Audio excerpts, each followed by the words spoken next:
Bom dia. Dentro do horário regimental, eu dou início à sessão ordinária de julgamento do Conselho Administrativo Tributário da Segunda Câmara.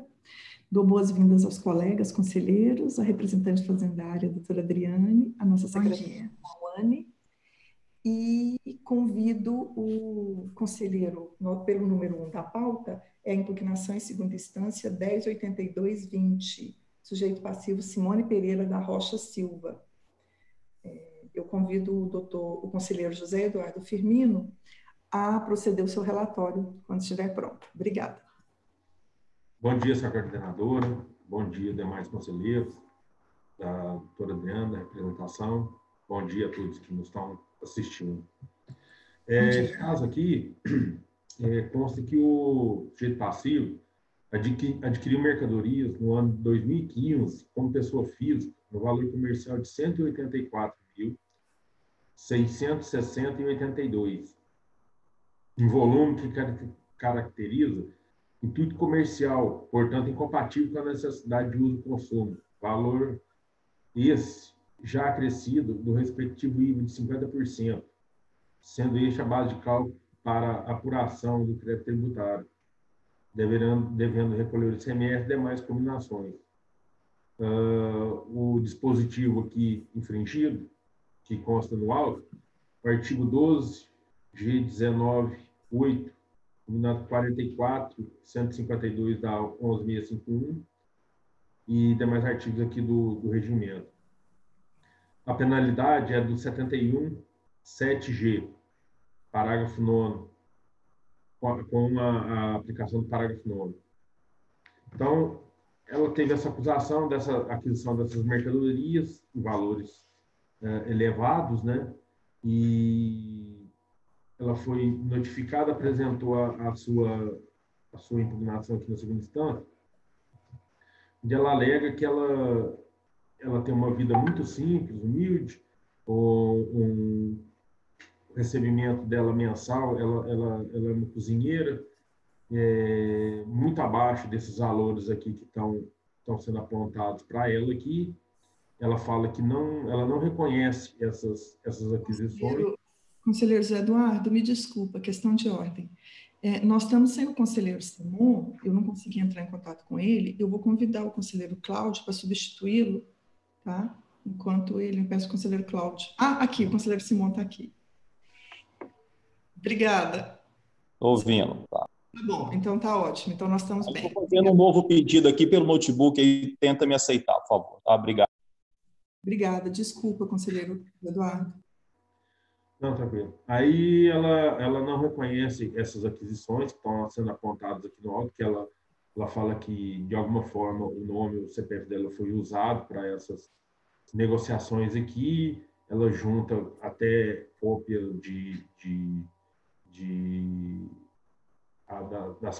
relativa à conta dela, da movimentação bancária dela, onde ela conta que não ocorreu isso, né?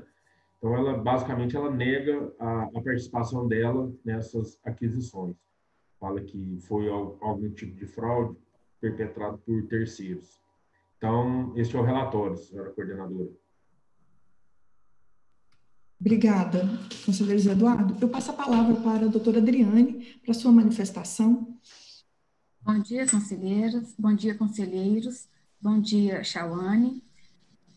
Conforme relatado, né, pelo conselheiro José Eduardo, esse auto de infração foi concebido através de uma malha fiscal, onde verificou-se que uma pessoa física estava comprando bastante, né, com CPF. Então, foi feita a autuação agora neste ano, com várias notas fiscais.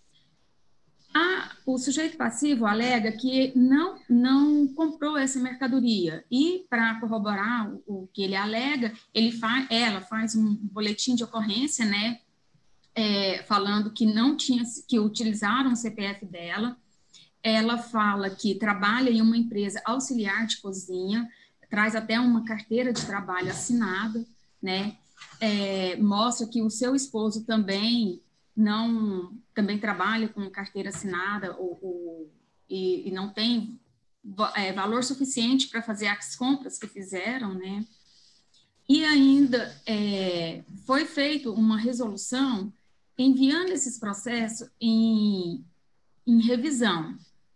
E a resposta do auditor é que as empresas, foram 2 empresas, né, que venderam para esse sujeito passivo, RC Malhas e Máxima Distribuidora, e que ambas as empresas foram suspensas. Verificando a sujeito passivo, o Simone, no CPF dela, verificamos que realmente não houve outras notas fiscais emitidas para ela. Né? Foram só essas notas que eram todas de malha, não tem outras notas que sejam de confecção, não tem outras notas que sejam de aviamentos, então realmente não houve notas fiscais. Não consta outras empresas, né? Nenhuma empresa para o sujeito passivo. Verificando também seu nome, não encontramos nada que falasse que ela estava vendendo mercadoria, que geralmente as pessoas acabam fazendo divulgações, né? E também não encontramos.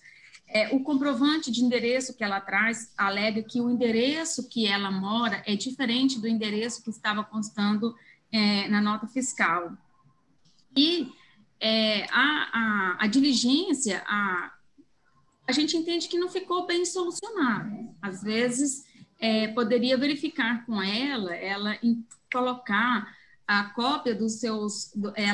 Ela coloca aqui a cópia do extrato bancário, mas só de um período. Às vezes, ela poderia colocar uma cópia bancária do período completo para verificar se realmente houve, porque como os valores das notas são vultuosos em comparação com o que ela alega receber de salário, às vezes seria uma comprovação melhor. Então, as considerações da representação fazendária é essa, realmente não encontramos nenhum outros documentos, nenhuma outras notas fiscais, ela não tem nenhuma empresa que no nome dela, não foi encontrado nenhuma outra, nem nome dela e nem do esposo, por como ela é casada e trouxe também o CPF, então realmente nenhum dos dois possui empresas. Mas eu creio que, às vezes, um novo comprovante para ela realmente verificar que não foi ela que comprou, porque o que acontece é que nas notas fiscais foram compras com valor à vista, né, com dinheiro. Foi feito compras com SF. Então, às vezes, se ela conseguisse comprovar que ela realmente não pagou esses valores, seria mais fácil para fazer a comprovação que ela realmente não comprou essa mercadoria. Conferência. Conferência. Sim, conselheiro. Bom, estava até conversando sobre esse processo com o conselheiro Vitor semana passada, né? E pelo que consta aqui nos autos, a documentação apresentada, não me parece ser uma pessoa que movimentasse, que tivesse condições, né, financeiras e de tempo, né? Porque a pessoa ela tem o trabalho dela lá já, né? Ela não teria nem o tempo necessário para movimentar essa mercadoria aí que está sendo apontada, né? Então, ela juntou uma quantidade assim, até razoável de documentos, seus extratos, a sua situação, né? Que comprova a impossibilidade, né? dela ter participado dessa operação, né? Aí eu sei o conselheiro Vitor, o que ele entendimento dele. Nós estivemos conversando, né, conselheiro José, justamente sobre a quantidade de evidências que há no processo, no sentido de que a senhora Simone ela se qualifica mais como uma vítima do que propriamente como uma autora de algum delito fiscal, né? Então, a autuada, na verdade, ela foi vítima de pessoas inescrupulosas que se valeram dos seus dados para cometer crimes fiscais. E esse fato é atestado por meio de vários sinais no processo, né? Nós temos divergência de endereço, divergência do nome da autuada, a carteira de trabalho que foi trazida ao processo, que atesta que a sua profissão é auxiliar de cozinha, um salário humilde, né, quase um salário mínimo, o extrato bancário apresentando, confirmando o recebimento desses respectivos valores, né, de salário mínimo, as próprias assinaturas rudimentares, né, da autuada e do seu marido num contrato de compra e venda, né, de uma casa. Ou seja, tudo indica que a senhora Simone, os dados da senhora Simone foram utilizados, né, para fraudes fiscais.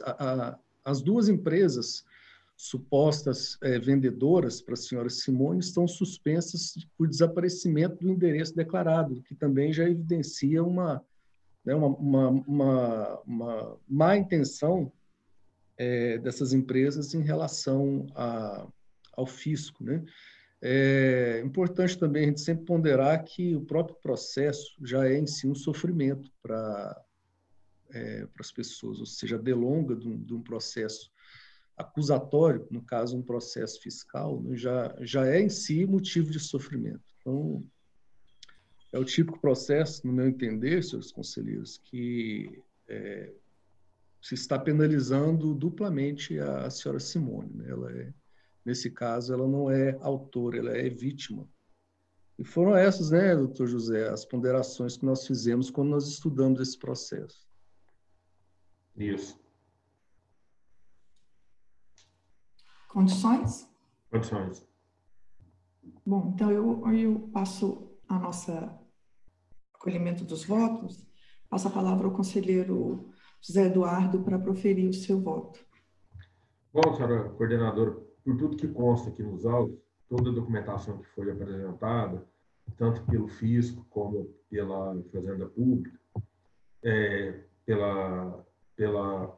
pelo contribuinte, pelo sujeito passivo, eu vejo aqui que houve a utilização de dados, né, dela, ao que parece, para ser feita essas aquisições, né? Então, ela não deveria estar aqui sendo alvo dessa cobrança agora, desse tributo, né?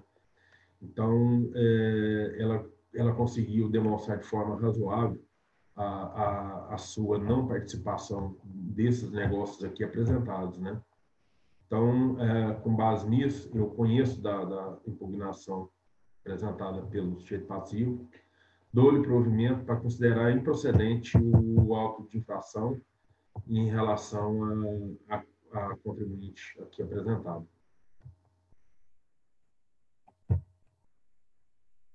Obrigada. Eu queria só conferir com a doutora Adriane. Tá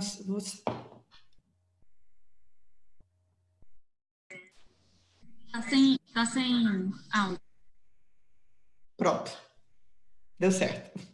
Eu queria conferir com a doutora Adriane. A sua manifestação foi por uma diligência ou foi pela improcedência? Por uma diligência. Diligência, tá bom. Então, eu passo a palavra para...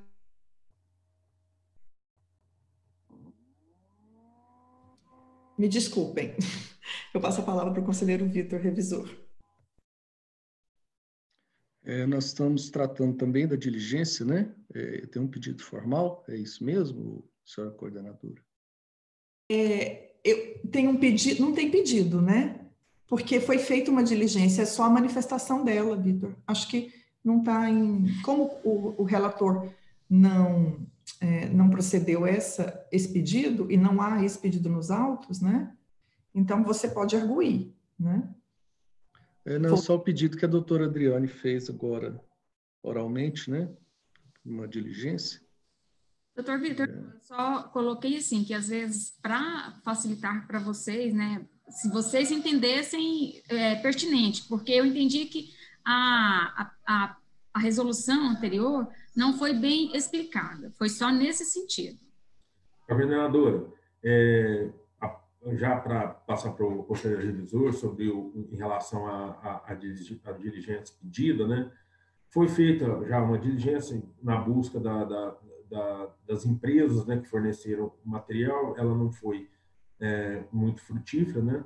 Agora, o sujeito passivo apresentou boa parte da documentação que eu penso que seria objeto dessa segunda diligência, então eu entendo desnecessária essa segunda diligência, então eu voto pelo afastamento, pela não realização dessa segunda diligência aqui requerida. E voto da forma, pela improcedência, como já votei. Tá, mas deixa eu entender uma coisa aqui com você e com o Vitor. Não houve um pedido de diligência pelo sujeito passivo e nem por um dos conselheiros, né? Então, a gente está apreciando só o mérito, né? Exato, não teve não. O único pedido foi o da doutora Adriane, né? No sentido de que a diligência que foi proposta não cumpriu o seu mistério. Tem que votar o pedido de diligência, André, porque a representação fazendária fez o pedido de diligência. Então tem que votar. Está votando, o Eduardo já rejeitou, o conselheiro Vitor. Não, mas assim, é isso que eu estou colocando. Como não houve a colocação de nenhum dos conselheiros, a gente precisa votar o pedido dela, porque ela disse, eu não senti que houve um pedido de diligência. Ela falou, talvez vocês queiram. Aí eu vou pedir para a doutora Adriane se manifestar de novo. Assim, porque então eu coloco como um pedido de diligência, fica mais fácil. Tá ótimo. Então a gente já tem o voto aqui do conselheiro relator pelo não acolhimento do pedido de diligência. Conselheiro Vitor. De fato, nós temos aí um preceito constitucional, né, da duração razoável dos processos. Esse auto-infração foi feito em outubro de 2017. Nós já vamos aí para 3 anos. E como foi dito, o próprio processo, ou seja, o próprio fato de você estar sendo processado, seja um processo civil, um processo criminal ou um processo fiscal, já induz ou já inflige um sofrimento à parte, além daquele, né, que já existe, que é o caso dela ter se encontrado vítima de falsidade ideológica, né, um crime que foi cometido contra ela. Nós nem sabemos se há outras implicações que não as fiscais. Então, com base nos argumentos que já foram trazidos na fase da conferência, eu entendo que assiste razão ao conselheiro relator.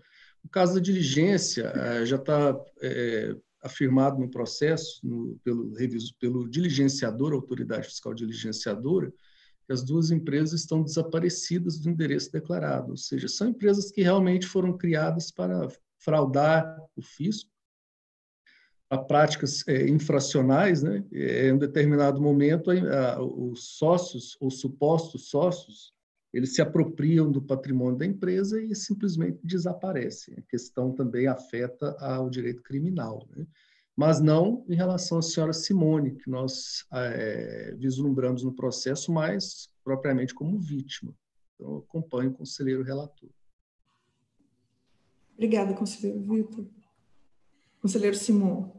Bom dia a todos. Minha vez agora, né? Não? Conselheiro Simon. Desculpe. Tranquilo. Bom dia a todos, né? Andréia, Davi, Vitor, Zé Eduardo, Adriane, aos que nos assistem, aos conselheiros Marcos, Cláudia, Chauane também, secretária. Eu acompanho o relator também.